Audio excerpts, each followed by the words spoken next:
minutes to master, tools to explore. Let your imagination soar like never before. AI Tool Time with Rick McCauley, where your digital dreams come true.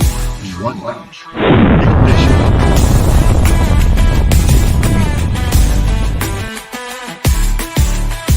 This is Tool Time, but before we get into that, I want to talk about what I've been doing lately. And one of the things is to reinvent and actually get a little bit more deeply into what is going to become AI TV Starship. I'm Rick McCauley, a dangerous man. I'm also Rick, the AI guy. And so to start off with, this is just a little fun I had recently, starting to figure out how do we re-identify ourselves, and perhaps maybe video is our future. Welcome to the Deep Dive. I'm your host, Rick McCauley, the dangerous man. So that was done with VIO within Krea.ai, which is an aggregator of all things. And then I started to go into a deep dive because I wanted to figure out, where should AI TV Starship go? It all started because YouTube announced all new rules as to how you get engagement. You know what they said? We want more human. We don't want AI slop. And guess what Brandon and I do? We create human baby. So we're superhuman and we're Starship guys, and so we're astronauts. So I went on a deep dive and I loaded up every single one of the episodes. So here's how you do it, just so you know. This is how you can do it at home. I went with Comet as my browser, and I said, here's my AI TV Starship channel. I opened up YouTube right there in the browser, and I said, copy and paste every AI TV Starship episode. And there were 16 at the time, right, when I did this. And I said, turn it into a return carriage after each URL that you paste into a box. So it did that. I copied and pasted that into Google NotebookLM, which I'll show you in just a minute. And what it gave me was the entire transcripts of every single word we ever said. Then I did a separate one for Tool Time, and then I produced a manifest, basically a Starship mission log or debriefing, that I turned into this. So this is the first frame of what was an outline. So here's what my prompt was. So what you're going to find out today in this Google NotebookLM deep dive is that and Tool Time, is it's going to be an episode where we talk about how you get what you just saw and the rest of the visuals I'm coming up with. So what you're doing is you're basically saying, you've got this large amount of information. And and that's all of our YouTube videos, okay? So it's grounded truth. It's not going to hallucinate. But here's what Nana Banana can do. It has the eyes and the knowledge of all things. So if it knows what a starship looks like. And if I describe it as something like, Starship Enterprise or whatever, and this invented, of course, its own thing. It knows what, Cloud Nebula looked like in outer space, etc. So it knows what I'm going for. Now, the corpus information, though, that it's working from is my information. So then it produced this. So I asked it to make 3 panels that talked about the news segment, the deep dive, and the Tool Time. There you go. So if you take a look at it, it said, and I said, bring up the 4 major topics from each of those 3 domains. All right. So I am handcrafting and directing like frickin' Steven Spielberg, again, one of my favorite directors, for a lot of different reasons. But yeah, so on the left, the great AI job shift, 2020, 30% of job workforce will be reskilled, 55 to upskill for existing roles, blah, blah, blah, right? This is stuff right from our show. Project Immigration OS Hackathon, a 3-person, and so it didn't quite get that exactly right. The 10,000 Minute Mindset, his book, right there in the middle project, right? The power of prompting personas. So the different hats that different large language models, that's right from our episode log. Holy cow. And then on the right, so if you've got a business, imagine loading up everything about your business that you've ever wanted to. And we're not talking about 1 copy of Harry Potter. We're talking about 1,000 copies of the Harry Potter books. Holy cow. And images. And by the way, it didn't quite get the logo from our AI TV show. I think I should have loaded up more versions of our slide deck, and there's no place to put that in, but I can still go after I get to this point and do some more prompting. So here's just an example. So I started watching David Shapiro. So we're going to introduce you to the people that we follow. In tonight's episode, we're going to talk about David, and you can find him at YouTube at Dave Shap. You can see he did this really, really amazing deep dive in post-labor economics. So what did I do? I copied the URLs using Comet. That's the secret trick. So if I had to, and this is what I did on my phone before, I'd sit there and watch the post-labor economics episode 1, lecture 2, lecture 3, lecture 4. This guy is absolutely genius. And he's actually being recognized. He's getting 69,000 followers. This is old right here, 167,000 followers on his first lecture. He's dealing with some really big people and having great people on his shows. He's a real thinker. He's also kind of a fun guy. Now, if you're really deep into this, this is the guy you want to follow. So we're going to recommend every episode a new person to follow. This is the person for today.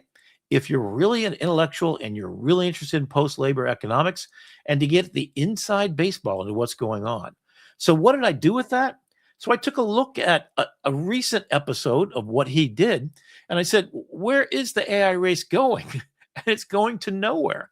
So what did I prompt? So I loaded up all that information, and it was from a different video. It was from the group from Peter Diamandis and his What the F is Going On Moonshot show, right?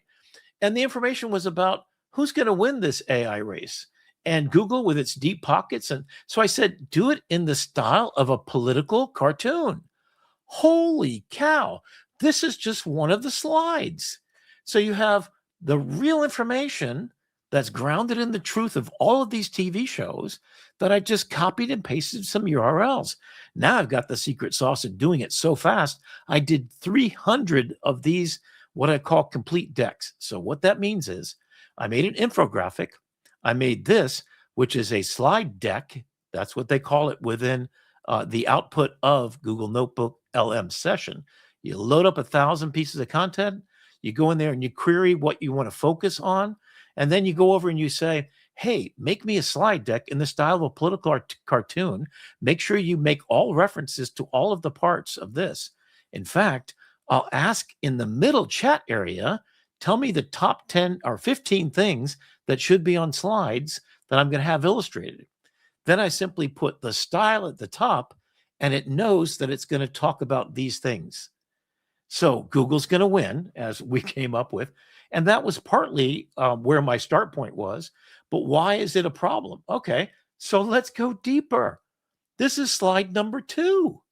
This is just 2 out of 15. So you got Anthropic over there with ethical glider, clean energy, clean conscious, and constitutional AI smooth sailing. You've got Grok down there with crazy rocket ship energy. You've got the Sequoia Fund, but an A16Z. I think that's something else. The AOI power meter, dangerously high. A mad dash for supremacy, sanity, and survival in the age of superintelligence. And what does Google have? Deep mind, the cure of all diseases. And then who else is coming? Wow. Okay. So this is a complete understanding of things. So here's one. The bangers, the prize, not just their trophy, but the keys to the future, right? So I had it look at who's going to be the world dominator, China or us? What's the economic prize? All things will be AI. There's the AI compute is everything. When the price comes down to zero, what does that mean? Holy cow. And then solving all humanity's problems. So that's just the beginning. This is slide number 4. Wow. So what is the problem? The regulatory gauntlet, a winding road of antitrust lawsuits, policy hurdles, success requires navigation. Wow, antitrust. So the source, antitrust remedies, United States versus Google. Holy cow. I didn't know this. In fact, I didn't pay close enough attention. But now, if you're an educator, this is a gold mine of ideas and thoughts visually explained. So you know me, I'm a visual person. So for this, I just can't. So then I said, it's part of my prompt. Let's talk about each one of the people that are ahead of the race. What's their problem? What's their solution? So they have the strength of the pole position with the most people. They have unprecedented SoftBank money, which they're now trading, and that's a house of cards. We're out of GPUs and compute powers. And so there's an apocalyptic crash going to happen. They're going to fail because you can only pour in so much money and lose so much money before you reach your AGI escape velocity and you make it worthwhile. So they're not being safe. So they're putting money in the back of their Stargate situation. All right, so Google, why is it number one? Eraser number two, it's got DeepMind. It's going to cure everything, right? It's got built-in infinite amount of fuel because it scraped all of YouTube. So it's got the TPUs, which it tensor processing units. That's how it makes its own large language model. The only hurdle, as you can see in the way, is antitrust lawsuits, which they're about to roll over. And then they've got all kinds of other things. So they got a vertical integrated stack of search engine and all this stuff. Oh my God, this is great. And then what is racer number three? It's Grok, baby. Look in the bottom left-hand corner just for a second. You can't miss her. She is a not for safe woman, let me tell you. Not safe for work woman that you can do. Now, I've gotten in there and I've made a few animated things that I won't speak about on the show because there might be, Brandon's children's watching. But, the volatility strategy is heavily tied to one individual's vision and whims. So it's kind of crazy. So you got OpenAI and Stargate and Google. It's a late to the starting line, but it has Grok 5 coming out soon, I think, in the new year, early on. And he says he's already got AGI solved and he's moving past. So then who's Anthropic? Oh, my goodness. It's a machine of loving grace. It's a lower public height. It's probably going to get bought out by somebody. But it's a constitutional AI. And if you don't know what this means, it means that it's based upon aligning itself with principles and core values that safety is first, ethical treatment, that you're using the thing. So the machine of loving grace, if you're not familiar with it, you're going to hear me talk about it all the time. Dario Amodei wrote this paper called The Machine of Loving Grace. If you don't read it, I read it every once in a while. Once a month, I read it to remind myself why we're creating this and how we're creating it ethically. What are we going to do this so we don't kill ourselves? Everybody else is off to the races, baby. And this is the only one person that's really doing the philosophy at the core is an ethical way of pursuing this. So are they too cautious to win? Well, they've got coders out of business, a kind of a side effect they probably didn't really intend. But again, even with the best intentions and with an ethical constitutional built AI. So here's a deep dive with just a bunch of images that are part of a slide deck. And all I did is say, give me a political cartoon. What is a political cartoon? Well, I know this because I teach illustration class. And I tell my students, if they're going to illustrate a very complicated political problem, go find who's talking about in the political cartoon. So I worked at the Miami Herald. We had a Pulitzer Prize winning cartoonist. Jim was a political cartoonist who won a Pulitzer Prize because it's a way to visually manifest all the ideas of complicated news things. So I thought to myself, that's a style I got to use. And I got to teach educators how to use it because look what you've just learned that you probably didn't know. And if you look at these, and I'm going to be gifting these as a downloadable PDF in future episodes, all of this content. In fact, if you watch 1 hour or a whole episode, I will make sure you get access to all of everything I've ever done as my gift to you for being the fuel that makes this engine run. We want to privilege educators. We want to make sure that you understand what's going on in your world that you're responsible for. We want to make sure that we're of service to the world because that's what dangerous men and women do. Dangerous people make sure that they get in the way of people that are doing bad things to stop it, that they stand up for their rights. So you've got the Google Handbrake. So what's the problems that they have going on? They're running out of gas at OpenAI. The US versus Google is a problem for Google. So the finish line isn't a better chatbot. It's an autonomous workforce. That's what they're trying to do. And are they going to get rid of all the jobs in the meantime? So that's been a deep dive. And then it gets even further. So this is just a slide deck of 15 slides from one prompt. Holy cow. And one TV show, one YouTube show. So if I can do that, and then here's another one, right? I mean, it just keeps on giving. So there's the whole story, the power thing, the trip to AGI City, the brute force gambit. It did brute force twice, which I thought was funny. But this type is all readable. You might not be able to read it, but you can download it later as I'll make it available. So here's even an analysis of who's doing what and who's in the lead. Take a look at Google, almost 3 stars in every category. Antitrust is its only Achilles heel. Whew, okay. And then the race for AGI won't have a single victor, but will forge a new world order. Consumer favorite, OpenAI. The open standard, who knows? Google, the enterprise dominance.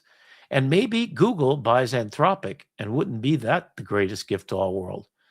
So it's already got ethics. It's already got, Google has DeepMind, which is Dennis Hassabis of DeepMind, who gave us protein folding, which is already getting ready to cure cancers and everything else, every malady known to human beings. They are on their way to solving it. And they're part of that same Google atmosphere, a world I want to live in. You throw in a sprinkle of Dario Amadeus and Machine of Love and Grace, that's my one I want to bet on. So I'm putting this together into a book we talked about last week. This is a one-shot prompt with Nana Banana loading up my pictures. And we talk about what human beings are. That's the illustration you see on the right.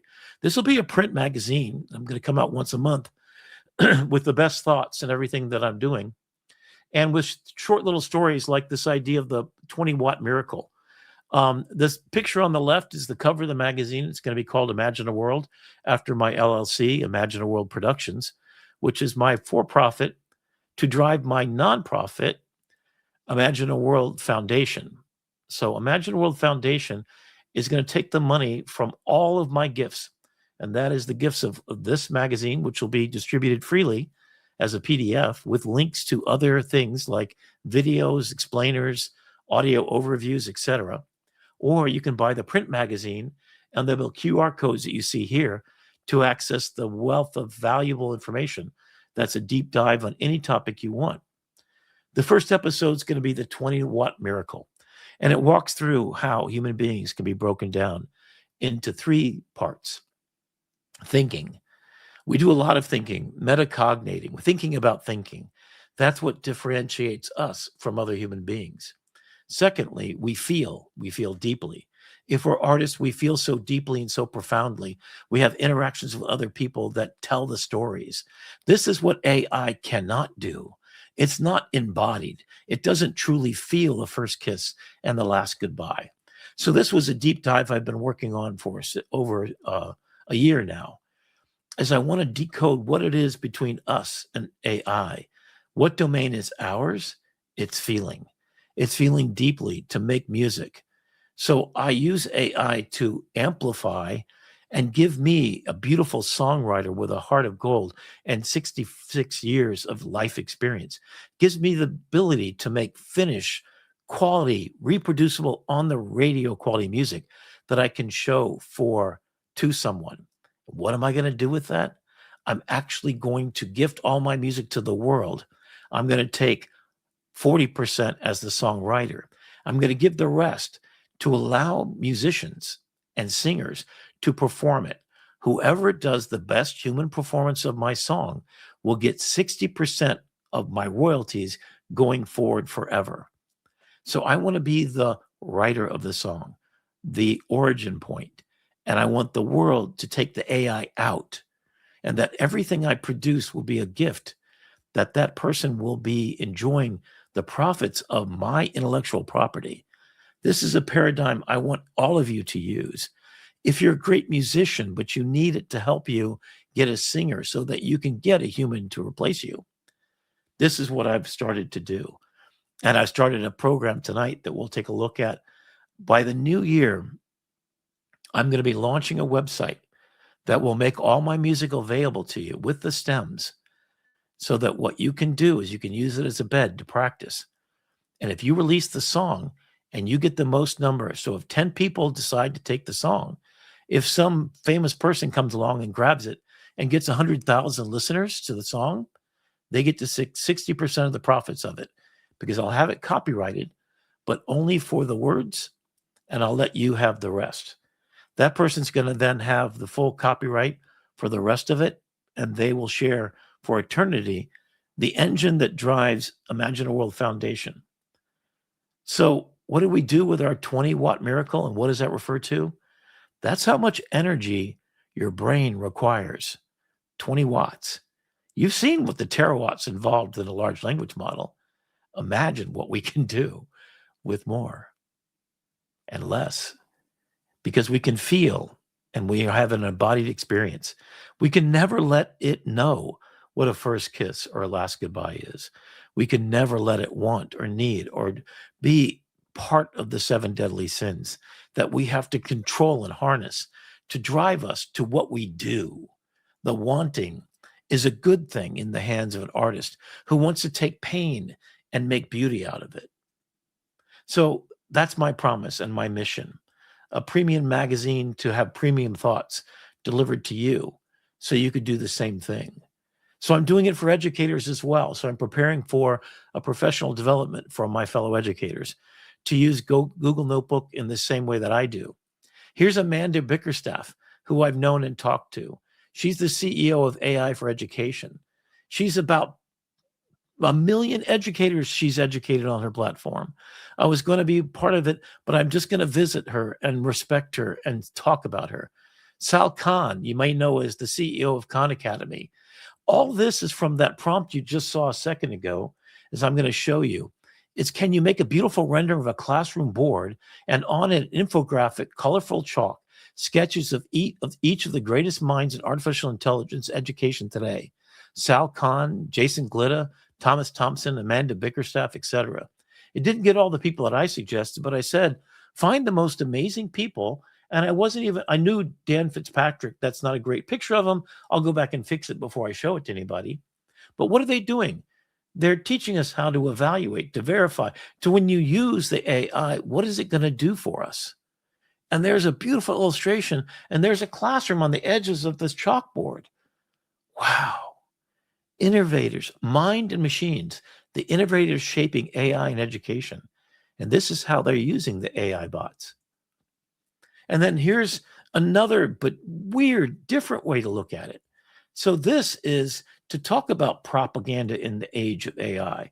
So I am using Russian constructivism style, shepherd fairy propaganda style, giant posters on brick walls, illustrating the visually rich, metaphorical, detailed paper posters with age from the 1940s about misinformation, propaganda in the crisis for the real, and the biological 1984 George Orwell, Nightmare of Truth and Sad Poem.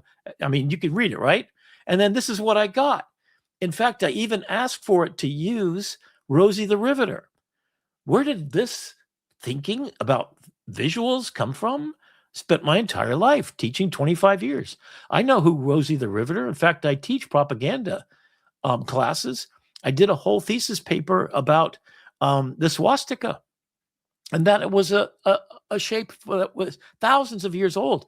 In North America, Native Americans had the swastika on their cave walls. In India, it goes back for centuries. All over the world, it was a sacred object.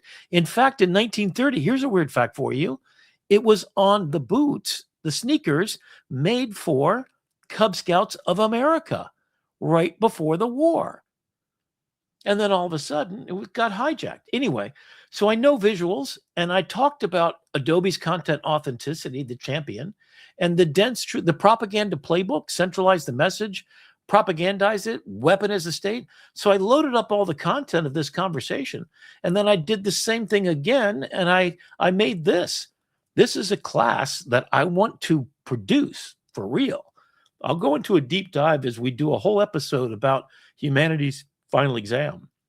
So I imagine this as Harvard, Yale, MIT, and Oxford, and every institution across the world, all teaching at one time a reflection about humanity's final exam.